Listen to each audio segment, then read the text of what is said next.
Yo, Chicago, what's up? This is Malcolm-Jamal Warner in the place to be. And when I'm in Chicago, I'm checking out WCYC 90.5 FM with my man Harv Roman. Check it out. Wake up. Wake up dancing. Wake up. Wake up dancing. Wake up dancing. Hard Roman's gonna make you dance. Wake up dancing. Wake up. Wake up dancing. Wake up dancing. Wake up. Hard Roman's gonna make you dance.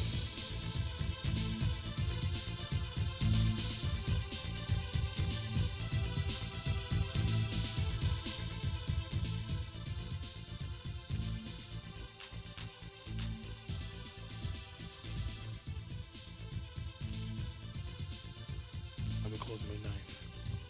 So you'll be here through next week. I'll be here through May 9th, yeah. So how's the city been treating you? I have been having a ball. I've been here since February 28th. I've been having a ball ever since I got here. But I have family here, so I spent a lot of my life here in Chicago. So I have friends and I have longtime friends and family here in Chicago.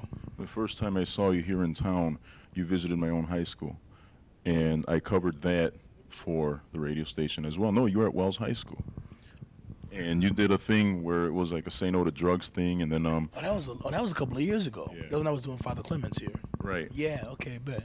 and one of the guys came out of the audience, and you guys started doing like a rap You thing. started rapping, yeah. He remembers. Yes, I do remember that. I do remember that. You know, interesting. On the way in, I heard your voice way in the background, and Malcolm-Jamal says Theo's dead. I guess this kind of makes it official, huh? Oh yeah, yeah. Theo's out. Yeah, 'cause when I came in, there were some kids here, and they were like, "Oh, Theo, Theo." And usually, since we finished doing the show about a year ago already, a little bit over a year. So usually when people call me Theo, which is obviously people's first reaction when they see me, and I say, "No, no, Theo's dead. Call me Malcolm." Because now it's the show's over. So now it's even though I spent a number of years, doing other things outside of the Cosby Show that were different from Theo, in an attempt to plant the seed in people's minds that there is more to Malcolm Jamal Warner than Theo. Even though I've been doing all that for all these years, now I can officially say when people still continue to call me Theo, I can say no, Theo is dead. And the reason they can say that is a play like Free Fall. If somebody sees the play like Free Fall, this is not Theo Huxtable. Very untheo, from the shaved head to the profanity, the whole nine. I love it. See, I like coming out because I come out, I'm dressed in all black, have a shaved head, and the first time I'm on stage for like 10 seconds, and I use my first profanity word, and I hear heart stop, and that's the joy I get out of doing this play. That kind of happened Saturday when I was here, and it's interesting because you didn't do Theo. You had this kind of like scholarly accent, obviously streetwise, but it was nothing like anybody would have expected. And you're right, everybody's heart probably did skip a beat a little bit. Yeah. But after they settle in, they can accept you for what you've become, which is pretty neat because there's a lot of so-called child stars that never really made it out. You look at Jerry Mathers, guy's like 40 years old, and they're still calling him Beaver. Yeah, yeah. And the advantage I think that I had is that I had all of these people to look at. I had Jerry Mathers. I had all these people who I could look at and say, "Wow, well, I definitely know that I want my career to take a different turn." It's like for me, the concept that I've reached the peak of my career as a teenager is a very frightening thought. So for me, it was always my mindset was always, well, the Cosby Show is a stepping stone to get to where I want to be. The Cosby Show has been definitely a catalyst in my career, but very definitely is not going to be and will not be the biggest thing that's ever happened in my career, because that was really, as far as I'm concerned, pretty much the beginning. So I had, I had people to look at and say, okay, well, I don't want my career to go down this particular path. This is what I want to happen. Maybe if I didn't have those people to look at and learn from, that might not have put me in the mindset that I've always been in. Among these might it be somebody like Bill Cosby, who you worked with for 8 years, that kind of maybe helped you prepare for whatever steps were going to come beyond the Cosby Show? I think to a very small extent, yes. Because obviously you spend 8 years with a man like Bill Cosby, and you look at how long he's been around, and you look at the longevity in his career, which definitely makes you say, well, man, in 25, 30 years, I still want to be working like this man is.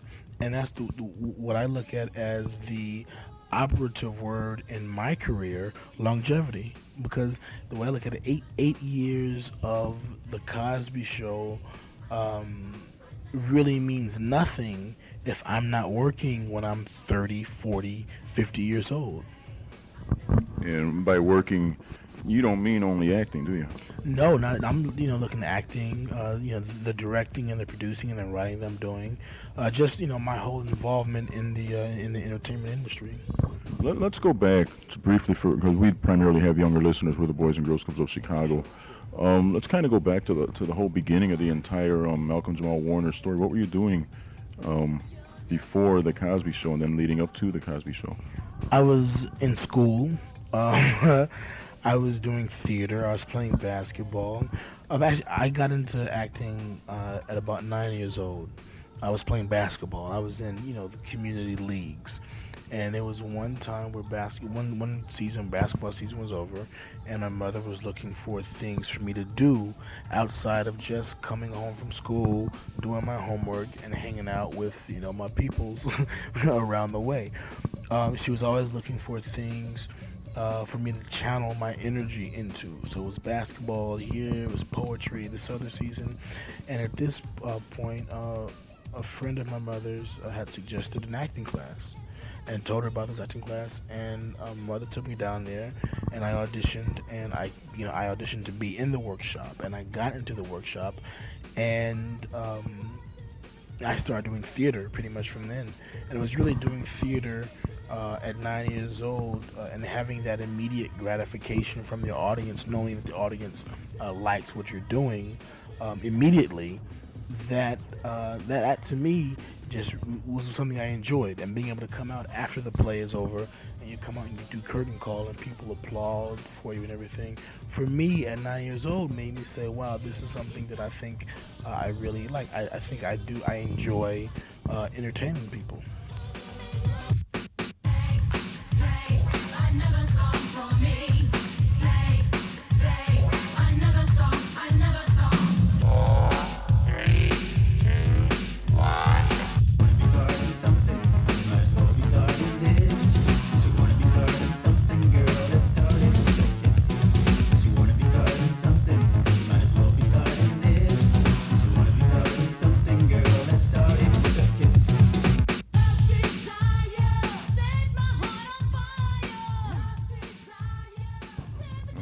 That leads me to another question.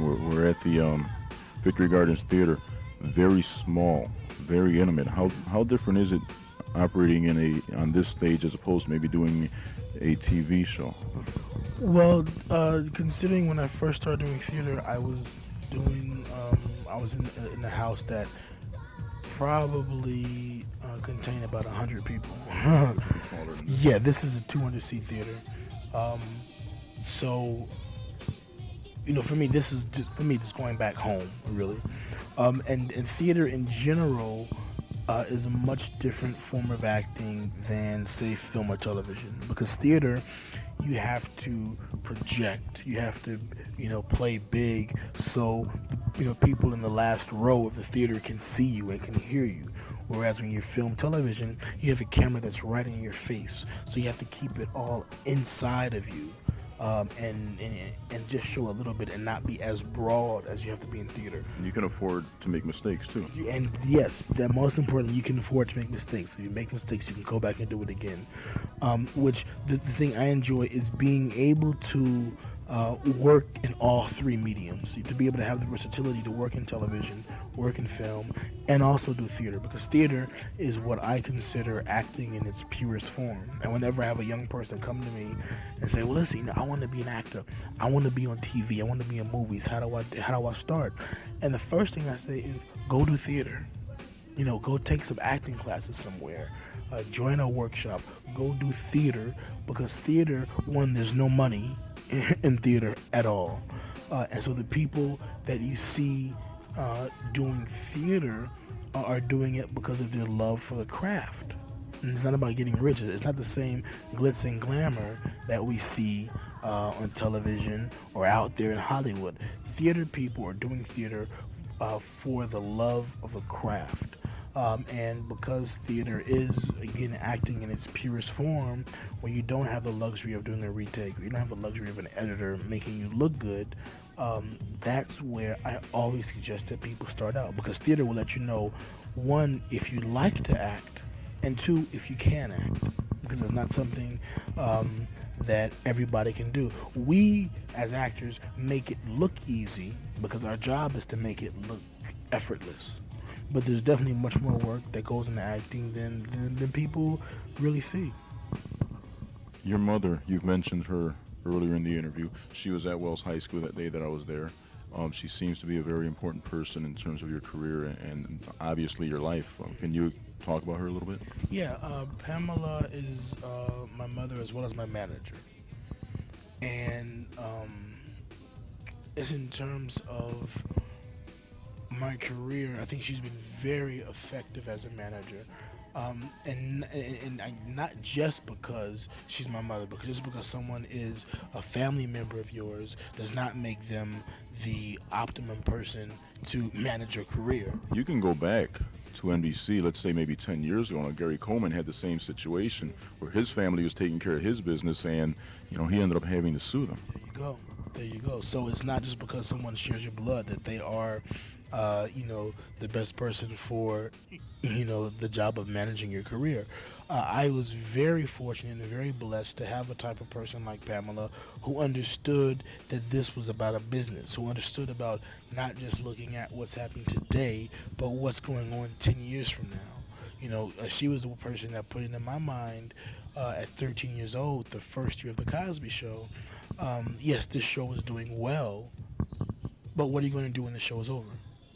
She was the person that made me live every year of the Cosby Show as if it were my last, to keep me going and keep me into different things and keep me doing different things, not to just keep me out of trouble, but to also, spend that time and that energy as an investment in my future, in my career. You did the Cosby Show, you say, starting from the age of 13, which is basically junior high, and you worked your way up until Theo went off to college, right? Yeah. I was actually in 8th grade when we started. So at what point did you decide, or did your mom decide, or maybe you both decided together, we're going to do a little bit more than just act? Because I'm reading through your bio, and you ended up directing episodes of the Cosby Show. What actually happened was the first 2 years of the show, when we would go around as the Cosby kids doing interviews or whatever, Lisa Bonet and I used to always talk about, yes, well, we're going to direct, we're going to write, we're going to produce. And I guess I was about 16, and I woke up one day and I said, man, I've been talking, all this time about directing. Well, I at least better figure out how to go about it. And I ended up borrowing a friend of mine's 8mm camera. I got some buddies together. I thought out a concept of what I wanted to shoot and went out and just shot something.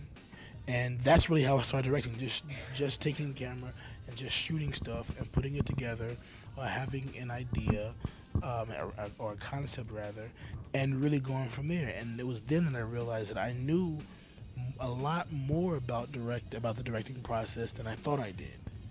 But because I'd worked with all these various directors, I had really picked up much more than I thought I had picked up. Being a young person, how easy was it to convince the producers that you should be allowed to direct the program? Oh, it wasn't easy at all. But because they saw the things that I was doing on my own time, because I'd always bring stuff in and kind of show them, and they saw how serious I was about it. They saw, obviously they saw my product. I ended up going to NYU for film school, so it got to the point where they really understood that I was very serious about directing, and it wasn't just a passing fad. Because right now it's very in for actors to want to direct.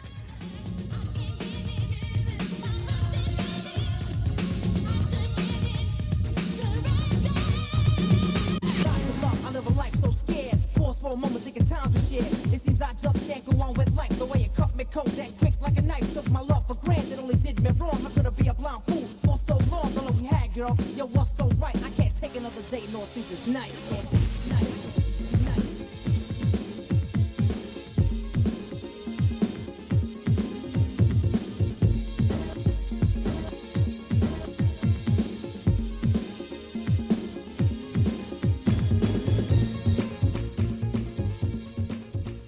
And it, You got Jason Priestley directing episodes of 90210. there you go. So they realized that it wasn't just a passing fad, but it was something I was very serious about. So after doing all of that convincing, I said, okay, well, we'll give you a shot. And from that first shot, I ended up directing, 5 more episodes. And then you did a Fresh Prince. I did Fresh Prince, but I had been doing music videos since I was about 17. Then I did Fresh Prince. I have a film short now that's in film festivals called This Old Man. That's a half-hour film short. I have a home video out now called Time Out, The Truth About HIV, AIDS, and You. And that's a home video that you can actually rent for free. I was going to ask about that. I read about it and I said, this is something I should show at the club so kids could look at it. And I was going to ask you how I might go about getting the film. Yeah, it's in video stores now. And like I think it's like Tower and Blockbuster. You can actually rent the video for free. But it's a video that, as you know, is hosted by Magic Johnson in Arsenio Hall. And that was, also a piece that I directed. Quickly, because I don't want to keep you from what you're doing. Let's talk about the second NBC series, Here and Now. Here's a series in which you were the star, and I identified with it obviously because I'm a program director at a Boys and Girls Club, and it just didn't last. And it's irritating to see a show that has some social commentary to it, that is geared towards young people, and has somebody like you and some of the other co-stars as positive role models not on the air. And then you look at what replaced it. Yeah. A lot of that had to do with politics, which was, I still say, a wonderful experience for me because it gave me a first-hand dealing with politics and television politics and network politics. But it was, quite frankly, Here and Now was a show that the network didn't necessarily think was funny. And I guess it was a show that a lot of people necessarily didn't think was funny because it was a show that was very different from other black shows that were on television. Usually, right now, the black shows that are on television are pretty much rehashed stereotypes of what we've always seen. Most black shows on television, you have black people jumping around, shucking and jiving, shaking their booty, rapping and all of that stuff. And not to discredit the other black shows that are on television, but what I wanted to do was to be able to show an alternative to that type of humor, to be able to say that yes, as non-whites, we can do more than just shake our butts and jump up and down and go pow. And wear a tutu like you did during one of the shows. There you go. What we really wanted to be able to show was just as your mainstream shows, i.e. white shows on television, have their clown shows, they also have the shows where they deal with intelligent humor. And Here and Now was to be a show that dealt with intelligent humor, that was something that the whole family could watch. That's what got to me. I mean, it was a show that showcased young people. Yeah. And it doesn't happen anymore. But because the young people on my show weren't holding their nuts talking about yo yo yo and yo what's up, where can I do this and whatever, or shaking their butts and jumping up and down, it was a show that the network didn't necessarily think that people were going to buy. And also being on Saturday night didn't really help us too much. It doesn't really take a rocket scientist to figure out that if America is used to seeing my face for 8 years in one time slot, and if my show is over, you take my new show and put it in that same time slot. You don't have to be a genius to figure that out. They put me on Saturday night, and quite frankly, my audience isn't necessarily home on Saturday night at 8 o'clock, nor are they rushing home to watch TV at 8 o'clock on Saturday night. Does that discourage you from wanting to do network TV? It would seem that maybe some of the stuff that you can do in the future may end up having to be geared towards maybe cable TV. No, it doesn't discourage me because that's part of the business. Those are obstacles that you run into. That's called network politics. There are things that you learn in the business. Things happen for a reason. But one of the things about being in this business is you have to learn to recognize obstacles, and then you have to learn to overcome obstacles. This isn't a business for everyone. As an actor, you get turned down on about 70% of every audition you go out on. So this is not an industry for the weak. It's not an industry for the people who are easily deterred. It's like, one thing doesn't work out, fine. You go back to the drawing board, you come back with something new. And throughout the time that you were doing the TV shows, you were still going to school and getting your diploma, maybe working towards a degree. Yeah, the way it looks now, because I've been at NYU part time, I'll probably be about 40 years old before I get my degree. But I'm working on it. Well, the point that I'm trying to stress is young people who may be listening or watching you on TV, they can't get it in their mind, and they're just going to be on TV and be some mega stars all of a sudden. I mean, it's something that you've got to do when you can, but the bottom line is get the education, and the rest hopefully takes care of itself. Yeah, because the bottom line is that just because you have a series, another acting job is not guaranteed to you. So there's always what I call, what's often called a plan B. The education is the one thing that cannot be taken away from you. You can be on a TV series, you could have money, you could have the flyest cars, the flyest gear, all the women, but the women, the gear, the cars, and the money can all be taken care of you. Can be taken away from you. The one thing that cannot be stripped from you is your knowledge, is your education. Especially these days, once upon a time, a high school diploma was enough. Not the way it is anymore. You can get a college degree and not be able to do what you used to be able to do. You got people who go to school and still can't get jobs. But what they do have is they have the education, they have the wisdom, they have the knowledge that cannot be taken away from them. And with the education, with the knowledge, you learn to create situations for yourself that are profitable, that can get you work. You begin to learn creative ways about getting a job or getting work legally.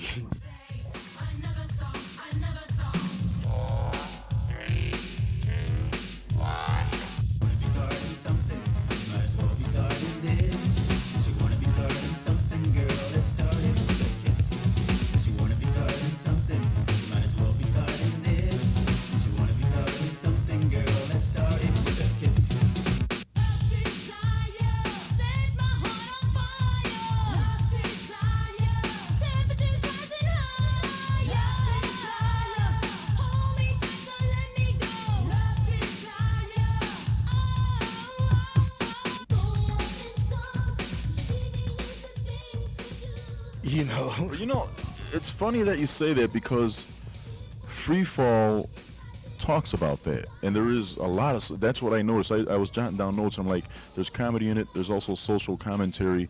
How is a young person going to stay away from what you're talking about? The monk character obviously could make a lot more money if he goes to work for Spoon than if he just does a regular job. How can you keep young people from doing those type of things? Maybe it's unfair for me to ask the question, Well, yeah, I mean, because you are. I guess the pressure's on you these days to kind of be a role model and try not to make mistakes and set good examples. How fair is that? Well, understand that one, the play is not an anti-drug play. The play is really about a relationship between two brothers. I happen to play the bad guy. I happen to play the drug dealer.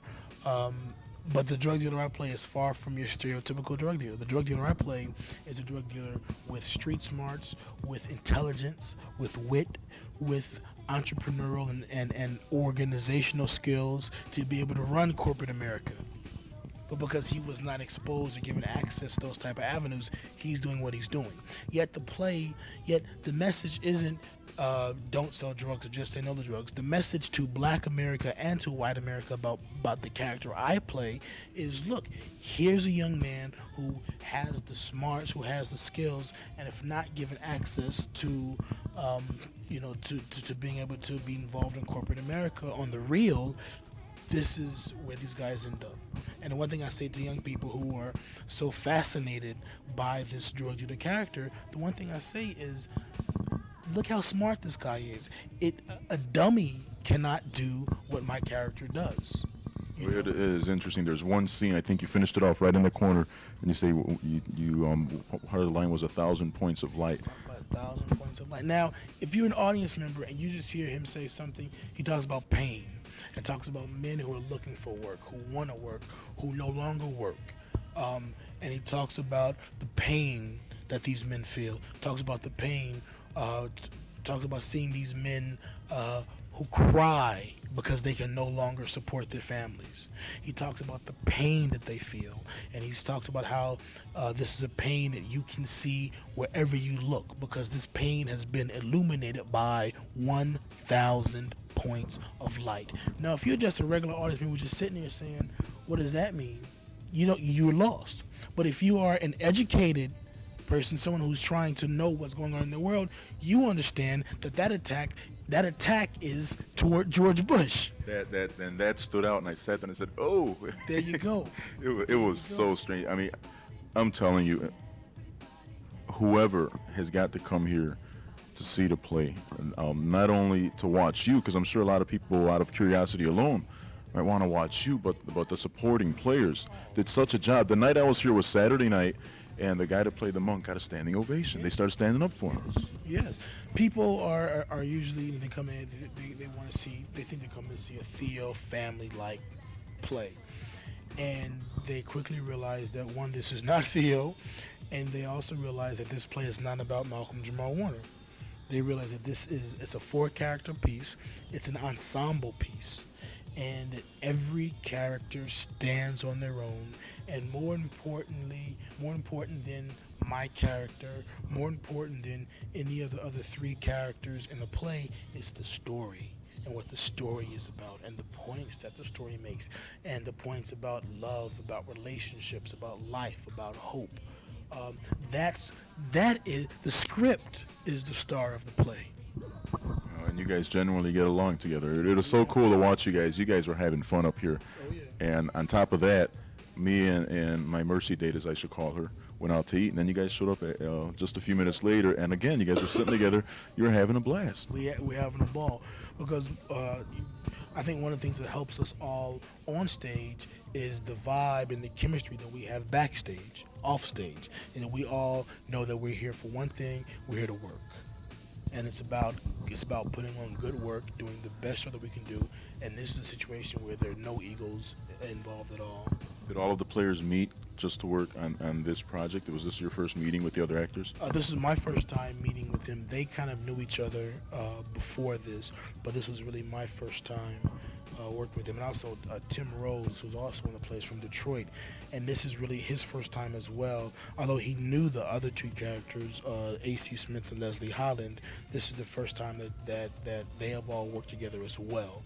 So, it's really been a wonderful piece since we've all come aboard to do this. Very impressive work. And I made it a point to tell you guys at the restaurant, I didn't want to impose, but you had this girl who was like, there's the window, you remember her? She's doing bobbing up and down. And she's like, is it him? Maybe, I don't know. And then I asked you about that, and you said that's just like part of the job, I guess. It's part of the job, yeah. And that's one thing you have to realize. I mean, the attention and all that, as fun as it is, you also have to realize this is part of the job. This is not about, these people don't know me. It's not that I'm such a wonderful person, although I think I am, but it's not that, I'm such a wonderful person, these people want to know me. It's really because this is part of the job, man. All you gotta do is have a TV show or have a hit song out, and everybody wants to be down. Everybody wants to know you. And not that I find fault in that, but the one thing that you have to understand, that all of the attention and all of that is part of the job. No more, no less. It's part of the job. It's fun, but it's still part of the job. Well, I stayed away because and I told my date too. She wanted to be all over you too. As a matter of fact, I think she grabbed you by the arm when you came in. Yeah, she did. And she said, Silas, get a pen, sit down. and I told her, let's leave him alone. All right. Well, then we will let you go, because I know that you guys got to get in like at 7:30 or so. But I'll ask you to do a spot, and I'll ask you to sign a picture. I'll take one too, and we'll do that quick. But I do appreciate the time Hey, that thanks you've for coming given. out. Thanks for coming out. Thank you for the support. Because one, we appreciate it, and two, we need it. So thank you. All right, ladies and gentlemen, Malcolm-Jamal Warner. Hey. So long, all we had, girl. Yo, what's so right? I can't take another day nor sleepless night. Nor sleepless night. Night.